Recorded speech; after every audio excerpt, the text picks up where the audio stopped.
నమస్తే అండి. చెప్పండి. రేవంత్ రెడ్డి పరిపాలన మీకు ఏ విధంగా అనిపిస్తుంది? రేవంత్ రెడ్డి పరిపాలన అంటే నాట్ బ్యాడ్ అనుకోండి, కానీ మరీ అంత గుడ్ అనేలా కూడా లేదు. అంటే ప్రస్తుతం చూసుకున్నట్టయితే రుణమాఫీ జరిగింది మన 18వ తారీఖు. సో అందరికి అందే అనుకోవచ్చు అది?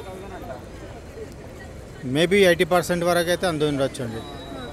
సో ఇప్పుడు ఆగస్టు 2న జాబ్ క్యాలెండర్ రిలీజ్ చేస్తా అంటున్నాడు. మరి యూత్ అంతా కూడా దాంట్లో జాయిన్ అవుతుందా గవర్నమెంట్ ఆఫీసర్లో?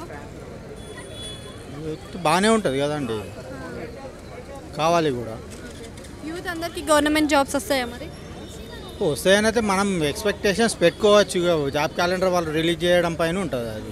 అంటే లాస్ట్ టైం రుణమాఫీకి December 9th అని డేట్ చెప్పారు. సో రుణమాఫీ చేయలేకపోయారు. ఇప్పుడు సేమ్ డేట్ December 9th మనకి యువతకి జాబ్ పత్రాలు ఇస్తామని చెప్తున్నారు. మరి చేయగలుగుతారా?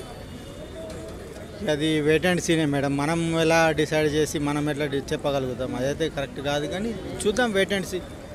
వాళ్ళు ఇచ్చిన ఉచిత పథకాలు అసలు ప్రజలకు ఉపయోగపడుతున్నాయి అంటారా? పవర్ బిల్ మట్టుకైతే ఓకే అండి, ప్లస్ బస్సు 100%, ఇవైతే రెండు సక్సెస్ఫుల్ అండి. రీసెంట్ కాలంలో చూసుకున్నట్టయితే చంద్రబాబు ఇంకా రేవంత్ ఇద్దరు కలిసారు కదా, దేని గురించి మాట్లాడుకుని ఉంటారు? అది ఐడియా లేదండి. డెవలప్మెంట్ గురించి మేబీ అయి ఉండొచ్చు.